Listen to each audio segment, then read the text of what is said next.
Eti, Abre, Lia.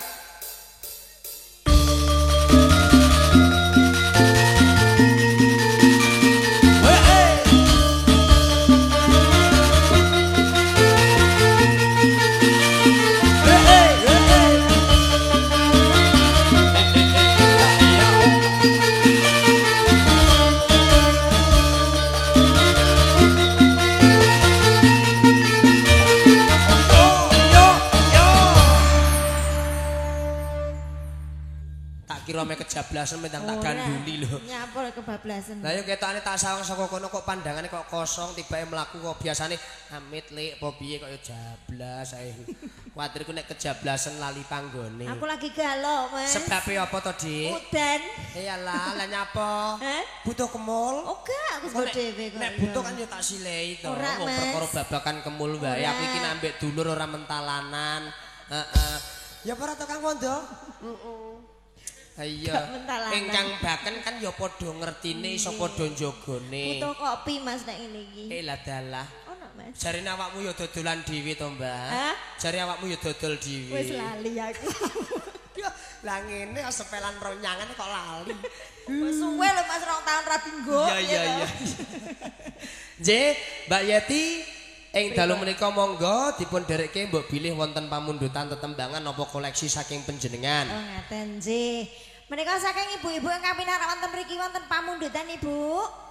Mbak ada permintaan lagu. Durung diwangsuli. Oh diwangsuli. Lha wong suwi kok ya piye to? Iya, wong dereng kok ya ngono dibantah nek mesti ibu-ibu. Lagunya apa, Bu? Mbak. Mboten nggih pun. Iya. Wah, ayo dulur lanang yo melon jengking rene, Cok. Ayo. Diantre lan jaman-jaman ayo sini, Bang. Sapa sing ngrikake? Iki dulure Mas Ari, ayo. Sing ndi, Mas? Iya to, ayo to, jare jengkleng. Jenenge Yangem. Kowe nek diseneni Yangem. Wong lanang kok wedi diseneni yang iki lho, peh. Masuk kok nek diseneni kutang to, yang te ngadeg dhewe. Yang te ngadeg dhewe. Iku ora yang te ora, tang te ngadeg dhewe diengkulmu melocot. Lha yang pacare kok dikutang yang te ngadeg dhewe. Ya, diaturin apa Mbak Yen?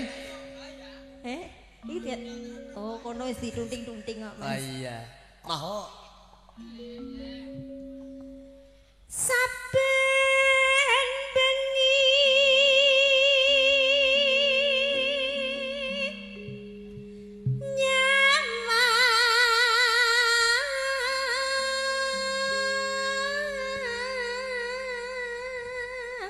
Jengkoke rondo sing ngakeh udan ya ngene iki lho Mas. Tenan. Tungamu kok elek to Mas. Sajak-sajak iki memberikan kode terus. Tungamu aku ngutungakno rondo terus ki lho Mas. Kasungatane piye to Mbak? Dereng. Oh dereng. Oh tak dungake tak amini sing akeh pokoke. Aja sik. Lho sampean iki ora cetha to Mas. Nek dalam batin ngono tapi wonge mau mbek aku. Tak ngandani Mas Bojok ki golekane ki rondo sing iso nyambut gawe dhewe lho, golek sandang pangan dhewe dadi nek ra ngopeni. Lah kaya awakmu ya pinter to karo gawe. Sokor-sokor kan iso ngopeni ndekne. Sing penting nek aku iki jelek ngene masuk to, Mbak. Apa kuwi? Pemikirane, Mas. Yo.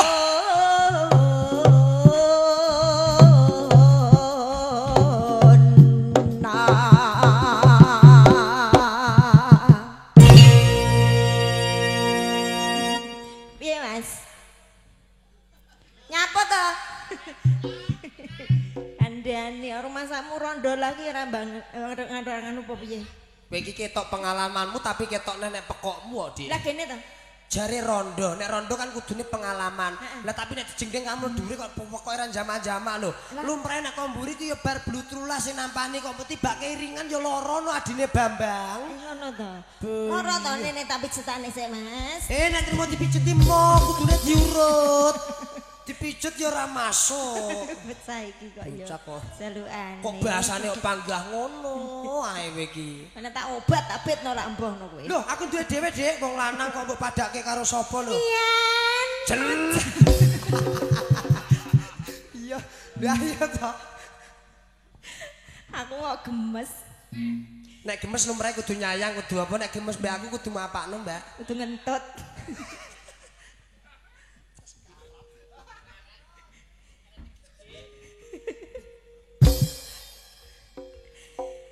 Yen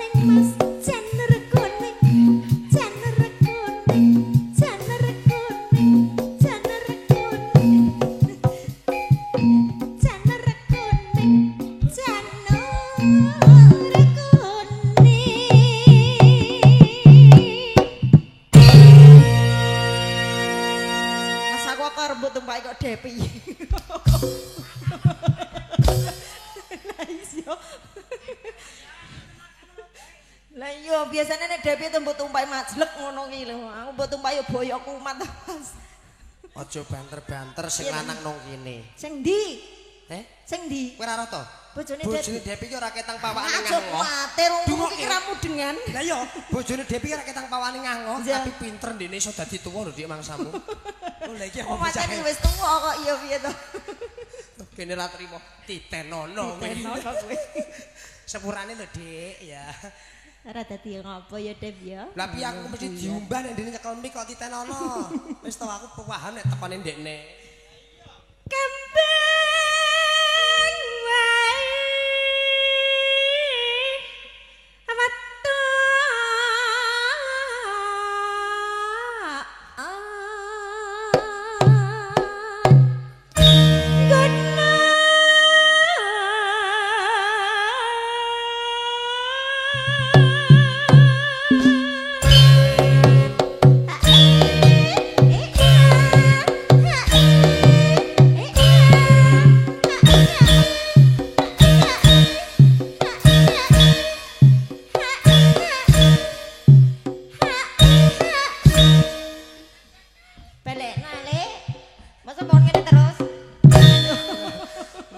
padha pengalamane ya ngene iki. Nuwun sewu, jogot wet-wet aja do kepengin ya. Aja. Sampean iki lho isih bejo-bojok, masuk rupane ra ndadek lang niki. Lho ketok nyawang to, tindakane diketoke sepurane ya Pak ya. Sepurane Pak. Sepurane sing gedhe. Kok ketok dak siyo karo Pak iki lho lah. Ora ngono tuwek tindakane padha meriso mletene ra jaman-jamak. Sing ndi? Walah iya. Mangsamu. Apa aku gawe-gawe to iki kok mangsamu. Iki antek-antek tenan. Walah iya. Wah kandhane kok. Mangsamu.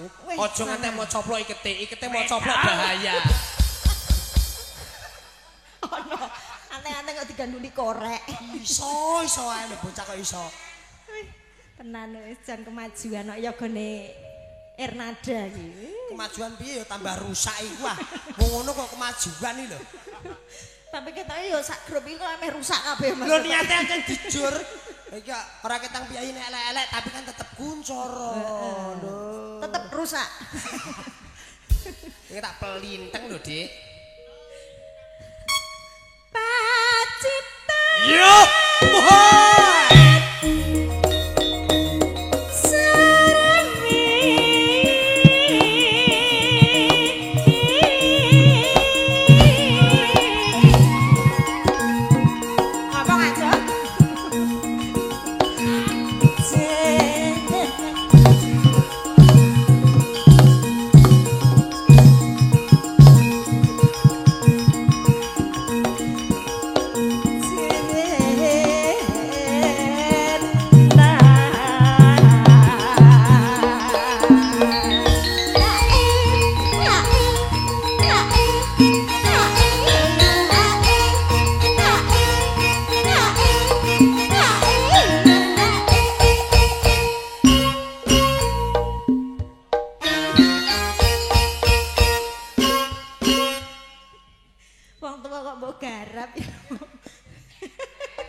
Sapa?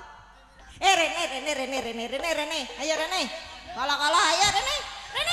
Ya rene iki kono ya MC dangdut rene. Ayo tak bagi. Rene. Mesake yo Lah ya wis macam lah kancane lho sepatu barang kok ora telo maju ya rugi. Sikile ditum. Wah, kowe nganggo sapa itu ya, Mas? Loh. Jame mati lho. Jam mati kok ya mbok nekne iki ngopo lho? Lho sing penting kan nganggo jam.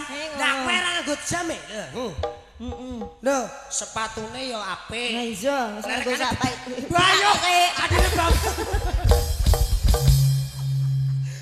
Adine Bang. Urusi kowe ti.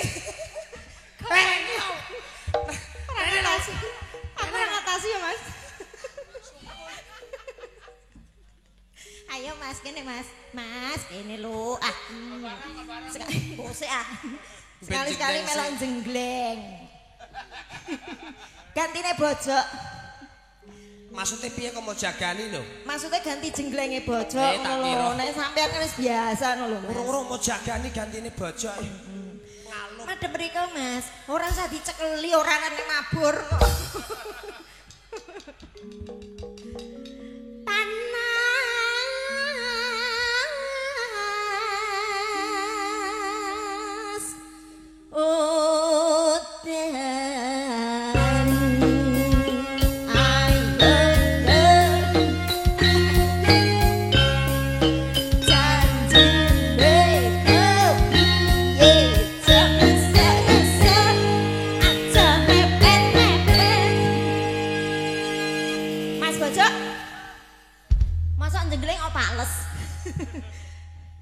aja ngesuk-ngesuk aja mepet-mepet jenggleng iki lho pales ya urung tonggo nek pas barongan ndak apik dibenake sing cetos madhepe tetep madhep mengarep le madhep mengarep aja memburi baguse ra ketok cekli wae wis ngono wae ora nek mabur ya Allah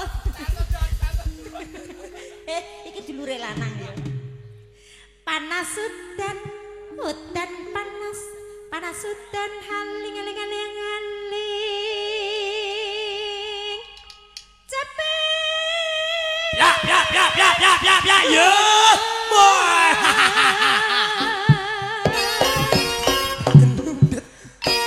aku barongan yo ae ao we yo jas ayo dadi yo suose mas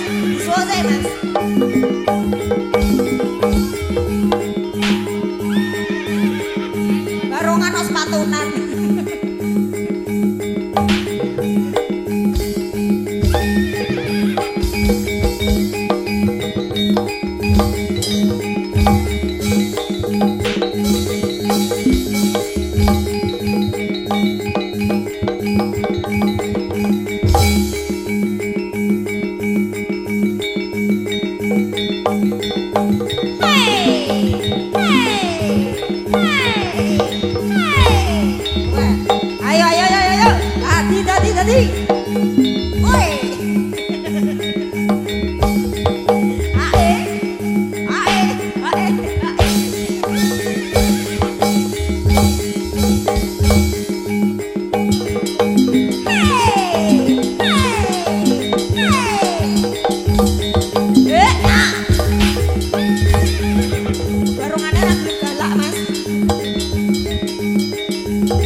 Solo lho.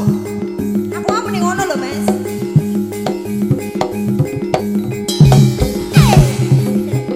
Ya eman.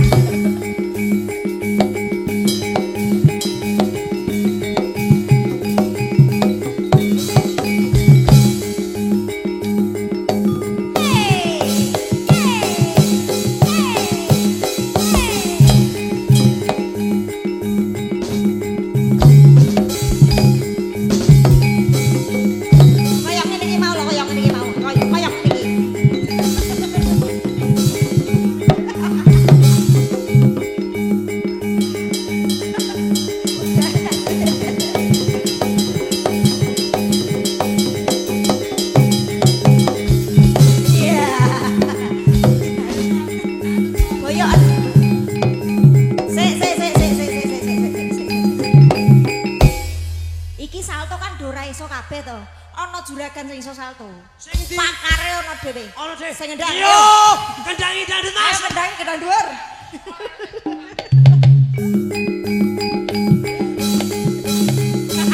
Ayo Lek. Ayo Lek. Sarane salto.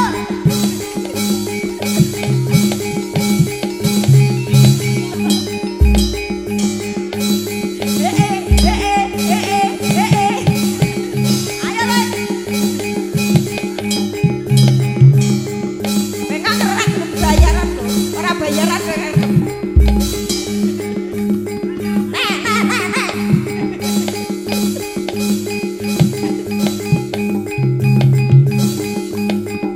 Oh ya, oh ya. Kurang baik telu.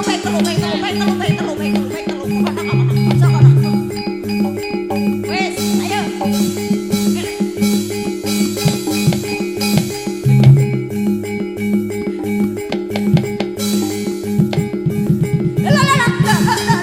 Orang ngono kuwi salto.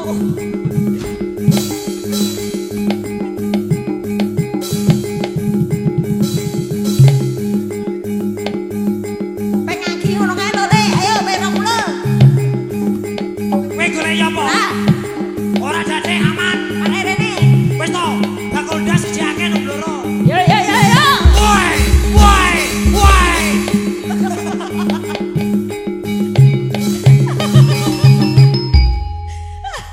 Kapok sapan. Rene Mbak Yati. Aku iki Iki gumun. ya. Sik, Iki iso. aku iki gumun. Sing lanang salto sing wedok kok video iki. Lek Windo ya iso. Ayo Lek Windo. Oh, Ayo. bojo mirang. Ayo. Kok tak kandhano bojomu. Ndi dia yo? Ayo.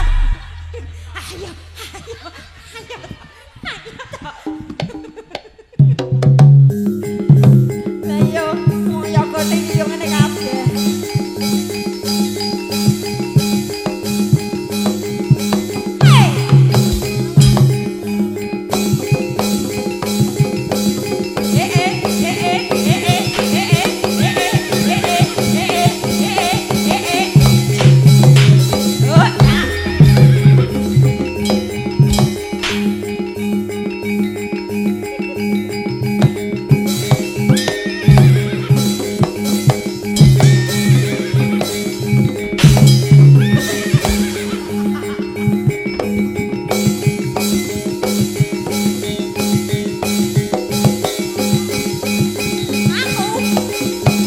Sing wedok men salto.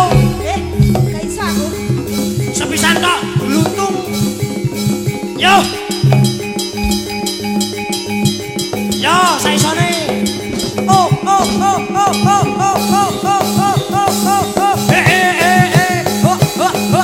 Lah. Salto sayang. Sapu yang ngene iki mau. Tak tampani. Ora rayo yo. Gendang salto. Woi. Oh.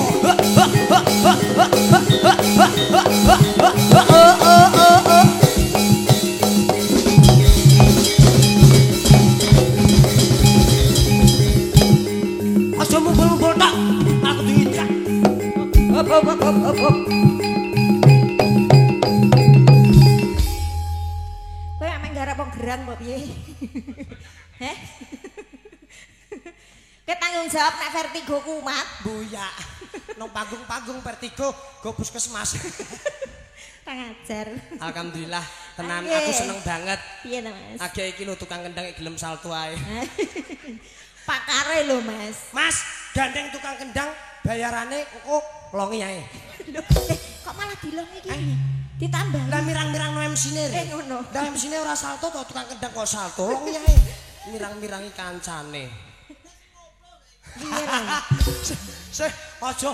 Iku kendang dhuwur mbok salto kopior nggo. Anane mbiyen niku duwe ventilasi perkara salto. Lah tibane kesosop, dadine tukul ventilasine saiki age bar ditambal mau kon salto neh. Nambal nang ngono wis maput kok rumah samu. Natian Natian padha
gunung menika sampun ngaturan sinereng